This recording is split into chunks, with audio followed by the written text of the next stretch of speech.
નમસ્કાર વિદ્યાર્થી મિત્રો, ધોરણ 12 પ્રકરણ બીજું જે આપણું વિડીયો પાર્ટ 3 જે છે એ આપણે અહીંયા જોવાનું છે. તો આગળના પ્રકરણમાં આગળના વિડીયોની અંદર આપણે જે છે એ આપણી સંસ્કૃતિની અલગ અલગ બધી વાતો કરી હતી. ત્યાર પછી ભારતીય સંસ્કૃતિ જે છે એનું સ્વરૂપ જોવાનું છે. તો હવે આ ભારતીય સંસ્કૃતિનું સ્વરૂપ જે છે એ કઈ રીતનું હોય? તો કે ભારતીય સંસ્કૃતિના અનેક સ્વરૂપ છે, પરંતુ અહીં તેની સ્પષ્ટ સમજ મેળવવા માટે 3 વિભાગમાં વહેંચી શકાય. હવે મુખ્ય ભારતીય જે સંસ્કૃતિ જે છે એને મુખ્ય 3 વિભાગની અંદર વહેંચી શકાતી હોય છે. કઈ કઈ? તો કે પ્રશિષ્ટ ભદ્રવર્ગીય અથવા તો માર્ગીય પરંપરા, બીજી છે લોક સંસ્કૃતિ અથવા તો દેશી પરંપરા, અને ત્રીજી જે છે એ આદિવાસી સંસ્કૃતિ. હવે આદિવાસી સંસ્કૃતિથી તમે બધા લોકો જે છે એ જાણતા હશો કે ભાઈ આદિવાસી લોકો જે છે એની સંસ્કૃતિ હોય આ રીતની હોય. પણ આ જે પ્રશિષ્ટ જે છે સંસ્કૃતિ, તો આ જે પ્રશિષ્ટ ભદ્રીય અથવા તો માર્ગીય પરંપરા જે છે એ આપણે થોડું નામ જે છે એ નવું લાગતું હશે, અને લોક સંસ્કૃતિ અથવા તો દેશી પરંપરા એનાથી પણ તમે ઘણા બધા પ્રચલિત હશો. તો હવે આપણે સૌપ્રથમ પ્રશિષ્ટ અને ભદ્રીય અથવા તો માર્ગીય પરંપરા જે છે તેની વિશે આપણે ચર્ચા કરીએ. તો તેની અંદર ભારતીય સંસ્કૃતિની પ્રશિષ્ટ પરંપરામાં વિવિધ વિદ્યાશાખાઓ, ભાષાઓ અને કલાઓનો સમાવેશ છે એ થતો જોવા મળે છે. એની અંદર આપણે જોઈએ તો કે પ્રશિષ્ટ ભદ્ર વર્ગીય જે છે માર્ગીય પરંપરા, એની અંદર ધર્મશાસ્ત્ર, નીતિશાસ્ત્ર, જ્યોતિષશાસ્ત્ર, ખગોળશાસ્ત્ર અને દર્શનશાસ્ત્ર જે છે એનો સમાવેશ થતો જોવા મળે છે. હવે ધર્મશાસ્ત્ર એટલે જે આપણો ધર્મ જે છે, બરાબર, એને આપણે એક શાસ્ત્ર માનતા હોઈએ છીએ. ત્યાર પછી નીતિશાસ્ત્ર, તો આપણી એક પ્રકારની નીતિ નિયમો હોય છે બધા, બરાબર, એનો સમાવેશ જે છે એ નીતિશાસ્ત્રમાં થતો જોવા મળતો હોય છે. ત્યાર પછી જ્યોતિષશાસ્ત્ર, એનાથી પણ આપણે બધા જે છે એ જાણતા હોઈએ છીએ કે ભાઈ જે જ્યોતિષ જે છે એ આપણી જન્મના સમયના આધારે, સ્થળના આધારે જે છે એ અમુક પ્રકારની ધારણાઓ જ્યોતિષ લોકો દ્વારા સાચી ખોટી બાંધવામાં આવે છે, તે જ્યોતિષશાસ્ત્ર. ત્યાર પછી આવે છે દર્શનશાસ્ત્ર, ત્યાર પછી આવે છે સંગીતશાસ્ત્ર, નાટ્યશાસ્ત્ર, વ્યાકરણશાસ્ત્ર, આયુર્વેદ શાસ્ત્ર, વાસ્તુશાસ્ત્ર અને શિલ્પશાસ્ત્ર. તો હવે આ જે બધા શાસ્ત્ર જે છે, બરાબર, એ બધા શાસ્ત્રોનો સમાવેશ શેની અંદર થતો જોવા મળે છે? તો ભદ્રીય માર્ગીય પરંપરા જે છે એની અંદર આ બધા જ પ્રકારના શાસ્ત્રો જે છે અલગ અલગ એનો સમાવેશ થતો જોવા મળતો હોય છે. કે ભાઈ સંગીત પણ શું છે? એક પ્રકારનું શાસ્ત્ર છે. ત્યાર પછી નાટ્યશાસ્ત્ર છે, વ્યાકરણશાસ્ત્ર છે, બરાબર. આ બધી જ વસ્તુ જે છે અહીં દર્શાવેલા વિવિધ શાસ્ત્રોના મૂળ સંસ્કૃત ભાષામાંથી સ્થપાયેલા હતા. કે અહીંયા જેટલા આપણને અલગ અલગ 9 પ્રકારના શાસ્ત્રો આપ્યા, એનું મૂળ ક્યાં સ્થપાયેલું હતું? સંસ્કૃત શાસ્ત્રની અંદર સ્થપાયેલું જોવા મળ્યું હતું. તેને કારણે આપણી આ પરંપરા પ્રશિષ્ટ ભદ્રીય પરંપરા તરીકે ઓળખવામાં આવે છે, બરાબર. આ થઈ ગઈ શાસ્ત્રોની વાત. ત્યાર પછી કહીએ તો જુદા જુદા ગ્રંથોમાં ભારતીય સંસ્કૃતિના વિવિધ પાસાઓની શાસ્ત્રીય ચર્ચા કરવામાં આવી હતી, અને તેનું સાતત્ય આજે પણ રહ્યું છે. આ પરંપરામાં વિવિધ વિષયોની કુશળતા પ્રાપ્ત કરવા માટે સાધનો અથવા તો તાલીમની અનિવાર્યતા રહેતી. જો કે અહીં એ ઉલ્લેખ કરવો જોઈએ કે સંસ્કૃત ભાષા એ જનસમસ્યાની ભાષા ન હોવાને કારણે ભદ્રવર્ગ સુધી જ સીમિત રહી હતી. એટલે જનસમસ્યા એટલે કે સંસ્કૃત ભાષા બધા લોકો ઉકેલી શકે તેવી નહોતી રહી, બરાબર. એટલા માટે ભદ્રવર્ગ સુધી જ સીમિત રહેલી જોવા મળી હતી. ઉપરાંત આ પરંપરા ભિન્ન ભિન્ન ધર્મ અને સંપ્રદાયના તત્વો ઉમેરાતા ગયા, અને તે દરેક દ્વારા એક વિશિષ્ટ ભાતીગળ સંસ્કૃતિ વિકાસ પામી હતી, બરાબર. કે આ સંસ્કૃતિ આપણી જે છે, સંસ્કૃત જે સાહિત્ય જે છે, આપણું શાસ્ત્ર જે છે, એની અંદર ભિન્ન ભિન્ન પ્રકારની ભાષાઓ જે છે, પરંપરાઓ છે, બરાબર, એ બધી ઉમેરાતી ગઈ, અને એની અંદર એક વિશિષ્ટ ભાતીગળ સંસ્કૃતિની રજૂઆત થયેલી જોવા મળી હતી. ત્યાર પછી આપણે બીજું જોવાનું છે, તો કે લોક સંસ્કૃતિ અથવા તો દેશી પરંપરા. તો લોક સંસ્કૃતિ માનવ સમાજ માટે જેટલી જૂની છે, લોક સંસ્કૃતિને આદિમાનવની મનોવૈજ્ઞાનિક અભિવ્યક્તિ તરીકે ઓળખવામાં આવે છે. હવે આપણે જે લોક સંસ્કૃતિ જે છે એને શેના તરીકે ઓળખવામાં આવે છે? તો કે લોક સંસ્કૃતિને આદિમાનવની મનોવૈજ્ઞાનિક અભિવ્યક્તિ તરીકે ઓળખવામાં આવી છે. લોક સંસ્કૃતિ એ લોકસમૂહનું સહિયારું નિજ સર્જન છે. જનજીવન પોતાના રસ, રુચિ, સવલતો, સુવિધાઓ અને ભૌગોલિક પરિસ્થિતિઓને અનુસાર કેટલીક પ્રણાલીઓને આરંભે છે. કેટલીક પ્રણાલીઓ જે છે એનો આરંભ કરે છે. ત્યાર પછી એના રીતિ રિવાજો, સવલતો, રુચિ, ભૌગોલિક અનુસાર આરંભે છે. પ્રણાલીઓ આરંભે આગળ જતાં રિવાજ, રૂઢિ અને લોકજીવનનો મુખ્ય અંગ બની જાય છે. લોક સંસ્કૃતિ એ અત્યંત વિશાળ જીવન ક્ષેત્ર છે અને લોકજીવન, લોકકલા અને કસબ એ લોક સંસ્કૃતિના અંગ છે. લોક સંસ્કૃતિનો સાચો પરિચય મેળવવા માટે લોકજીવનની અભ્યાસ જે છે એ ખૂબ જ મહત્ત્વપૂર્ણ રહેલો છે. કે ભાઈ આપણી જે લોક સંસ્કૃતિ જે છે એનો સાચો પરિચય મેળવવા માટે થઈ અને લોકજીવનનો અભ્યાસ કેવો છે, ખૂબ જ જરૂરી બની રહેલો જોવા મળતો હોય છે.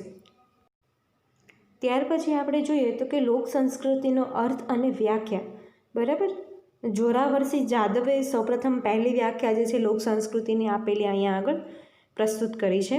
તો કે સંસ્કૃતિના સીમાવાડામાં સમાઈ જતી બોલીઓ, કંઠસ્થ સાહિત્ય, સંગીત, કલા, ઉત્સવો, ધર્મ, વસ્ત્ર અલંકારો, ખેતી, પશુપાલન, નૌકાયાન, હથિયારો, ઘર, ખોરડા, રાસ રચીલું, દેવમંડળ, આચાર વિચાર, સંસ્કાર વગેરેનો લોક સંસ્કૃતિની અંદર સમાવેશ થતો જોવા મળે છે. હવે જે આજે જોરાવરસી જાદવ જે છે એ શું કહે છે? તો કે આપણી લોક સંસ્કૃતિ જે છે એની અંદર આપણી બોલીઓ, ત્યાર પછી કંઠસ્થ સાહિત્ય એટલે કે જે મોઢે રહી ગયેલા સાહિત્ય અમુક પ્રકારના જે છે તે, પછી ત્યાર પછી આપણી સંગીત કલા જે છે એ, ત્યાર પછી ધર્મ, આપણા ઉત્સવો, ત્યાર પછી વસ્ત્ર અલંકારો, આપણે જે વસ્ત્ર અને આભૂષણો પહેરીએ છીએ તે, ખેતી, પશુપાલન, નૌકાયાન એટલે કે જે આપણે નદીની અંદર જે નાવ ચલાવવા માટે નૌકાયાન, હથિયારો, પછી આપણા ઘર, પછી આપણા ખોરડા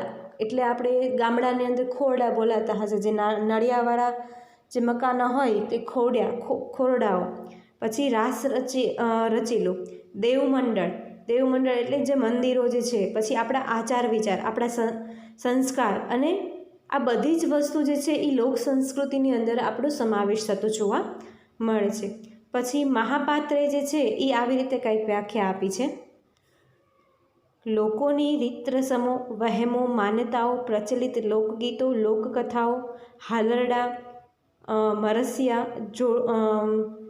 જોડકણા, કહેવતો, રૂઢિપ્રયોગો ઉપરાંત વસ્ત્ર અલંકારો, રમતો, ઘર વખરીની ચીજવસ્તુઓ, લોક, દેવી દેવતાઓ, રમકડાઓ, હથિયારો ઇત્યાદિનો સમાવેશ લોક સંસ્કૃતિની અંદર થયેલો જોવા મળે છે. હવે આજે મહાપાત્રે જે છે એ પણ સંસ્કૃતિની, લોક સંસ્કૃતિની આવી રીતે કંઈક વ્યાખ્યા આપે છે. તો કે આપણી જે રીત રસમો હોય છે, આપણા વહેમો હોય છે, અલગ પ્રકારના એક વહેમો હોય છે, આમ કરીએ તો આમ થાય, આમ કરીએ તો આમ થાય. ત્યાર પછી આપણી જે અલગ અલગ માન્યતાઓ હોય છે, ત્યાર પછી પ્રચલિત આપણા લોકગીતો, ઘણા બધા લોકગીતો આપણી આજુબાજુ ગવાતા જોવા મળતા હશે.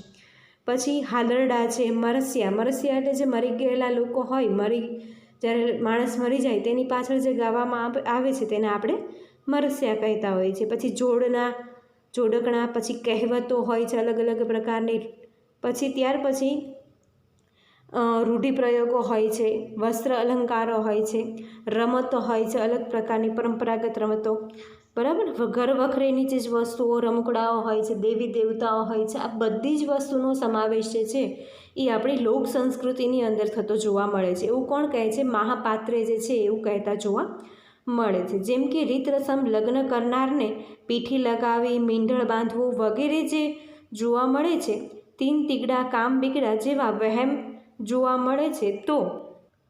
તો આવી બધી અલગ અલગ પ્રકારની જે માન્યતાઓ જે છે, જેમ કે રીત રસમના લગ્ન કરનારાને પીઠી લગાડવી, મીંઢળ બાંધવું વગેરે જોવા મળે છે. તીન તીગડા, કામ બીગડા જેવા વહેમો જોવા મળે. તો કંજુસાઈ કરીને પૈસા ગણ્યા કરે તેવી બીજા જન્મમાં સાપનો એક પ્રકાર છે જે ભમફોડી એને ઓળખવામાં આવે છે. બરાબર, કે એવી એક કહેવત છે, જે કંજુસાઈ કરે બરાબર એ બીજા જન્મમાં શું થાય તો કે બમફોડી થતો હોય છે. તો તેવી માન્યતાઓ વગેરે લોક સંસ્કૃતિના ઉદાહરણ બની રહેતી જોવા મળે છે. દીકરો મારો લાડકવાયો દેવનો દીધેલ છે, આ બધા શું છે? એક પ્રકારના હાલરડા છે. ન બોલ્યો તેમાં 9 ગુણ, આ શું છે? એક પ્રકારની કહેવત છે. બોલે તેના બોર વેચાય, તે પણ કહેવત છે. આંખ આડા કાન કરવા એ એક પ્રકારનો રૂઢિપ્રયોગ છે. પછી રાતા પીળા થઈ જવું, આ બધા શું છે? એક પ્રકારના રૂઢિપ્રયોગો છે, જે લોક સંસ્કૃતિના ઉત્તમ ઉદાહરણ તરીકે માનવામાં આવતું હોય છે. ત્યાર પછી આપણે જોઈએ તો હસુ યાજ્ઞિક જે છે એણે આવી રીતે કંઈક વ્યાખ્યા આપી છે લોક સંસ્કૃતિની. તો કે લોક સંસ્કૃતિ એ લોકમાનસ અને સાહિત્યના પાયા છે. સભ્યતાનો વિકાસ અને સંસ્કૃતિની ઉપલબ્ધિ બંનેની વિકાસ યાત્રા સાથે લોક સંસ્કૃતિ જોડાયેલી જોવા મળતી હોય છે. બરાબર, હસુ યાજ્ઞિક શું કહે છે? તો કે લોક સંસ્કૃતિ એ લોકમાન્યતા અને લોક સાહિત્યના પાયા છે, અને સભ્યતાનો વિકાસ અને સંસ્કૃતિની ઉપલબ્ધિ બંનેની વિકાસ યાત્રા સાથે લોક સંસ્કૃતિ જોડાયેલી જોવા મળતી હોય છે. ત્યાર પછી આપણે જોઈએ કૃષ્ણદેવ ઉપાધ્યાય જે છે એ શું કહે છે? તો કે લોકવિદ્યાને લોક સંસ્કૃતિ તરીકે ઓળખાવે છે. આપણી જે લોકવિદ્યા અલગ અલગ પ્રકારની વિદ્યાઓ હોય છે તેને લોક સંસ્કૃતિ તરીકે તેઓ ઓળખાવતા હોય છે. લોકવિદ્યા એટલે કે લોકોએ પોતાના જીવન માટે જરૂરી એવી પોતે નિપજાવેલી કાઢેલી વિદ્યા કે જ્ઞાન છે, જે લોક સમાજના ઉત્પન્ન થાય છે. ભારતની બહુમતી પ્રજા સદીઓથી લોક સંસ્કૃતિ સાથે સંકળાયેલી રહી છે. આપણે સૌ જાણીએ છીએ કે ભાઈ આપણી ભારતની પ્રજા જે છે એ સદીઓથી શેના સાથે સંકળાયેલી રહી છે? તો કે અલગ અલગ પ્રકારની સંસ્કૃતિ આપણી લોક સંસ્કૃતિ સાથે જે છે એ સંકળાયેલી જોવા મળી છે. એક પેઢીથી બીજી પેઢીમાં હસ્તાંતરણ દ્વારા પોતાના સાતત્યપૂર્ણ વિકાસ થયો છે. ભૌગોલિક રીતે વિશાળ પ્રદેશો અને વિવિધ આબોહવા ધરાવતા ભારતના ભૌગોલિક વાતાવરણ મુજબ લોક સંસ્કૃતિ જોવા મળે છે. મહદઅંશે કૃષિ અર્થવ્યવસ્થાવાળા દેશોમાં અને ગ્રામ્ય પહેરવેશોમાં લોકગીતો, નાટ્ય સ્વરૂપો અને ચિત્રકલા વિકસી છે. આદિવાસી સંસ્કૃતિ અને લોક સંસ્કૃતિ આ સંદર્ભમાં ઘણું સામ્ય ધરાવે છે. કે આદિવાસી સંસ્કૃતિ જે છે એ લોક સંસ્કૃતિમાં ઘણું બધું સામ્ય ધરાવતી જોવા મળે છે. ટૂંકમાં બંને એક સમાન હોય તેવું માનવામાં આવે છે.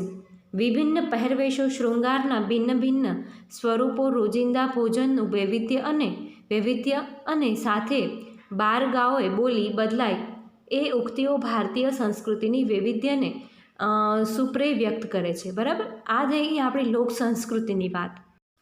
ત્યાર પછી આપણે જોઈએ ગુજરાતના ગરબા અને ભવાઈ પરંપરા જે છે, પછી પંજાબના ભાંગડા, મહારાષ્ટ્રની લાવણી, આસામમાં બિહુ વગેરે જે તે પ્રદેશની લોક સંસ્કૃતિના દર્શન થાય છે. કે ભાઈ આપણે આજુબાજુ જે આપણે ત્યાં ગરબા રમાતા હોય છે, પછી પંજાબમાં ભાંગડા રમાતા હોય છે, એવી જ રીતે મહારાષ્ટ્રની અંદર લાવણી છે, આસામમાં બિહુ છે. બરાબર, આ શું છે? પોતાના સંસ્કૃતિનો વિકાસ છે અને સાથે સાથે એની ઓળખ આપે છે કે ભાઈ આ સંસ્કૃતિની આ વિશેષતા રહેલી છે. બરાબર, આ ત્યાર પછી આપણે જોઈએ તો સામાજિક સંદર્ભે બદલાતી લોક સંસ્કૃતિનું સ્વરૂપ બદલાતું રહેતું જોવા મળતું હોય છે. જેમ જેમ સમાજ બદલાતો જાય છે તેમ તેમ આપણી સંસ્કૃતિ જે છે એ બદલાતી જતી જોવા મળતી હોય છે. ત્યાર પછી આપણે જોવાનું છે ત્રીજું, આદિવાસી સંસ્કૃતિ. તો કે આદિકાળથી આ ભૂમિ પર રહેતા આદિવાસીઓની અસંખ્ય ભારતમાં નોંધપાત્ર છે. આદિવાસીઓની સંસ્કૃતિ આગવી ઓળખ ધરાવતી હોવાથી તેને જાણવી સમજવી જરૂરી છે.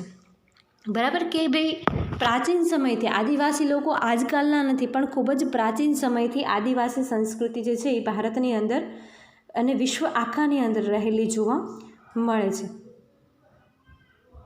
આદિવાસી સંસ્કૃતિને સમજવી હોય તો ભારતીય સંસ્કૃતિની સભ્યતાના સંદર્ભમાં જ જોઈ શકાય છે. આદિવાસી સંસ્કૃતિ શાસ્ત્રીય કે પ્રશિષ્ટ લોક સંસ્કૃતિથી જુદી પડે છે. જો કે આદિવાસી સંસ્કૃતિ લોક સંસ્કૃતિના ઘણા તત્વો ધરાવે છે, પરંતુ સંસ્કૃતિ સાથે અપવાદ રૂપે સંબંધ ધરાવે છે.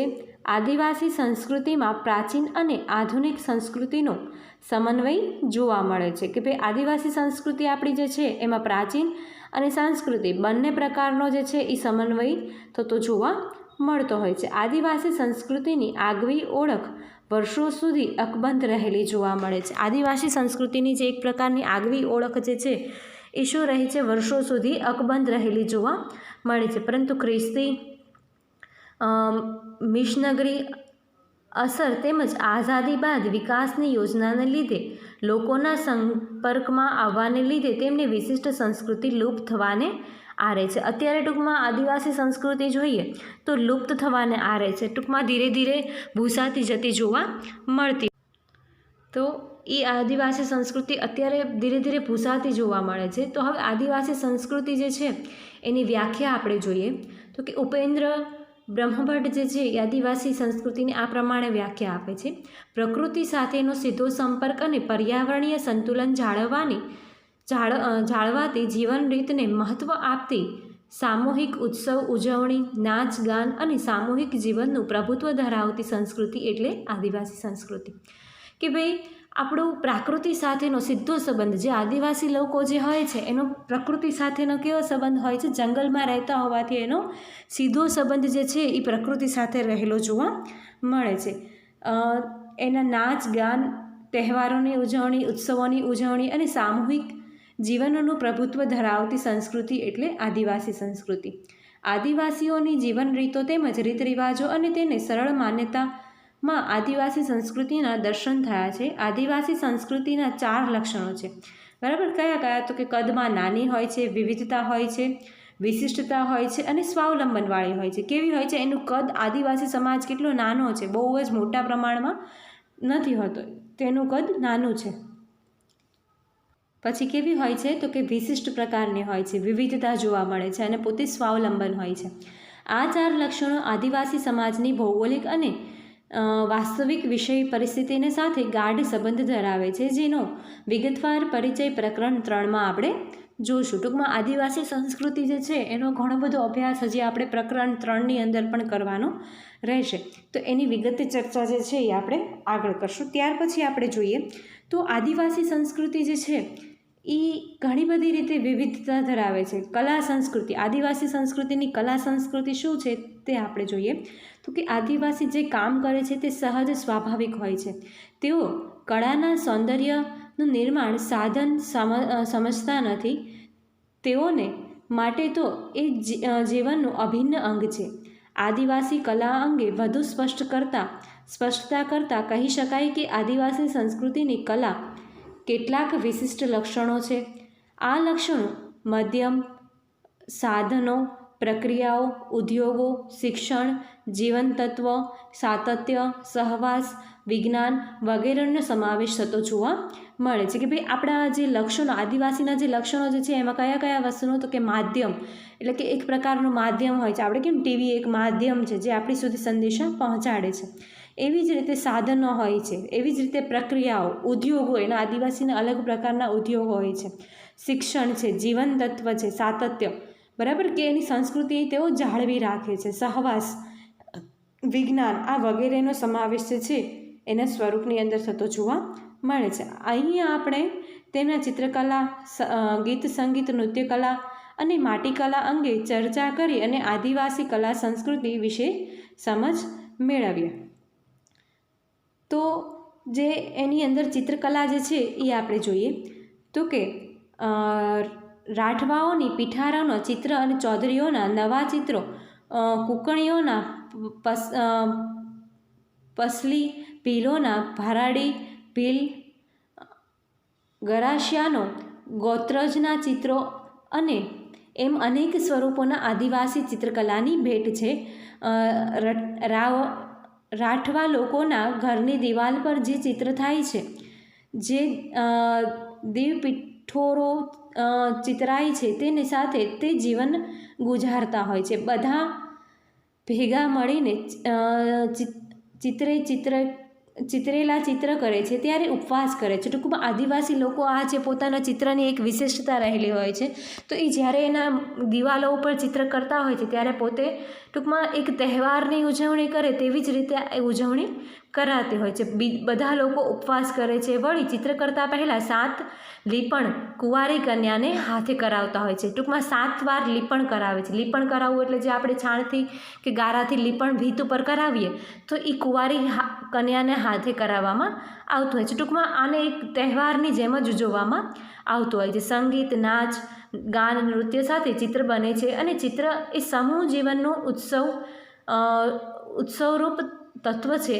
તેઓ ચિત્રમાં દેવો આવે, રાજા આવે, ખેડૂત આવે, ઝાડ પાન, સૂરજ, ચંદ્ર, જીવડા, પશુ પક્ષીઓ સો આવે એમાં ભપકાદાર રંગ પૂરવામાં આવતા હોય છે. ટૂંકમાં જે આદિવાસી લોકો પ્રકૃતિ સાથે જોડાયેલા હોવાથી તેના ચિત્રની અંદર ખેડૂતો આવે છે, રાજાઓ આવે છે, દેવી દેવતાઓ આવે છે, પછી ઝાડપાન આવે છે, સૂર્યચંદ્ર આવે છે.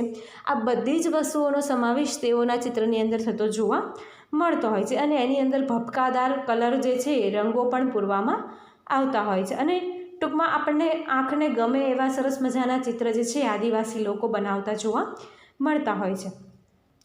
ત્યાર પછી ગીત, સંગીત અને નૃત્યકલા. ગીત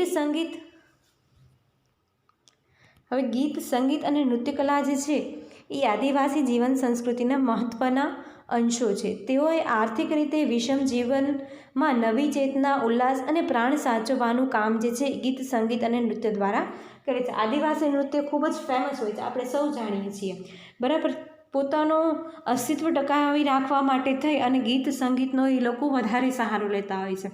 આદિવાસી સંગીત કલામાં તેમને સંગીતના જુદા જુદા વાદ્યોનું ખૂબ જ મહત્ત્વ જોવા મળે છે. આ વાદ્ય લાકડાના, હાડકાના અને ચામડાના ઉપયોગથી બને છે. તેઓ સંગીત વાદ્યમાં ચર્મવાદ્યોમાં ઢોલ, ડમરું, નગારું વગેરેનો સમાવેશ થાય છે. તો સુશીર વાદ્યોમાં વાંસળી, શંખ, શરણાઈ, મંગળનો સમાવેશ થાય છે. તંતુવાદ્યમાં તંબુરો, સારંગી અને બોરનો સમાવેશ થાય છે તથા ડોમરું, ત્રાસા, મંજીરા જેવા આ સંગીત વાદ્યો સાથે એમના લોકગીતો જ ઋતુઓ, દેવીઓ અને સામાજિક જીવનને વણી લેતું ગીતોને તેઓ સતત ગાન કરતા રહે છે અને આદિવાસીઓ જે છે એ આદિવાસીઓના આ બધા જ પ્રકારના વાદ્યોનો ટૂંકમાં આપણે આજુબાજુ આપણે જોઈ શકતા હોઈએ છીએ કે ટીવીમાં આપણે આદિવાસી નૃત્ય આવતા હોય તો આ બધા જ પ્રકારના એની પાસે વાજિંત્ર હોય છે અને તેઓ જે છે એ અલગ અલગ પ્રકારનું નૃત્ય પ્રગટ કરતા હોય છે. ત્યાર પછી આપણે જોઈએ તો કે આદિવાસીના જીવનમાં નાચ ગાનનું ખૂબ જ મહત્ત્વ છે. તેઓનું નૃત્ય સામૂહિક હોય છે, જેમ કે ઘેરૈયા નૃત્ય, ડાંગ જિલ્લાનું તરફા નૃત્ય અને ડાંકણી નૃત્ય, ડોમરું નૃત્ય વગેરે જોવા મળે છે. હવે આ બધા જ પ્રકારના આદિવાસી નૃત્ય જે છે એ તમે 10મા ધોરણની અંદર સમાજમાં તમે ભણી ગયા છો, બરાબર. તો હવે આપણે જોઈએ માટીકલા. તો આદિવાસીની જે માટીકલા જે છે એ પણ કેવી છે, ખૂબ જ પ્રચલિત છે. આદિવાસીઓમાં વિશિષ્ટ માટીકલા સંસ્કૃતિ જોવા મળે છે. તેઓ માટીમાંથી વાસણો, રમકડાઓ અને દેવમૂર્તિઓ બનાવે છે. ગુજરાતના પોશીના વિસ્તારમાં ભીલ, ગરાસિયા માટીના ઘોડાઓને દેવોને ચઢાવે છે. તેઓ એ ઘોડાને જીવતા ઘોડા જેટલું જ માન આપે છે અને ગુજરાતના આદિવાસી જાતિ પૈકી ચૌધરી, ગામિત, ઘોડિયા, ભીલ, રાઠવા સો માટીના ઘોડા, હાથી, વાઘ, ગાય, બળદ, પુરુષ, સ્ત્રી મૂર્તિ વગેરે બનાવતા જોવા મળે છે અને તેઓ મૂર્તિને દેવોને ચઢાવે છે અને સો પ્રકૃતિનો અંશ છે. તેઓ ભાવ અને વિચાર આદિવાસી સંસ્કૃતિના હંમેશા મહત્ત્વ ધરાવે છે. ટૂંકમાં આ જે આદિવાસી લોકો હોય છે, બરાબર, એ માટીના વાસણો તો બનાવે છે, સાથે સાથે ઘોડા બનાવે છે, હાથી, વાઘ, સિંહ એવી બધી પણ મૂર્તિઓ બનાવે છે. સ્ત્રીઓની, દેવી દેવતાઓની પણ મૂર્તિ બનાવે છે અને સ્ત્રી પુરુષની પણ મૂર્તિ બનાવે છે અને એ ભગવાનને ચડાવવામાં આવતી હોય છે અને આવી રીતે આદિવાસી લોકો જે છે એ પ્રકૃતિનો અંશ માનવામાં આવે છે, બરાબર. આ થઈ ગઈ આપણી આદિવાસી નૃત્યની વાત. ત્યાર પછી આદિવાસીમાં માટીકલાની વાત. આગળની ચર્ચા જે છે એ આપણે નેક્સ્ટ વિડીયોમાં કરશું. તમારે આની અંદર આદિવાસી જે કલા જે છે એ તમારે આદિવાસી લોક સંસ્કૃતિ જે છે આદિવાસી એ આખી લખી નાખવાની રહેશે.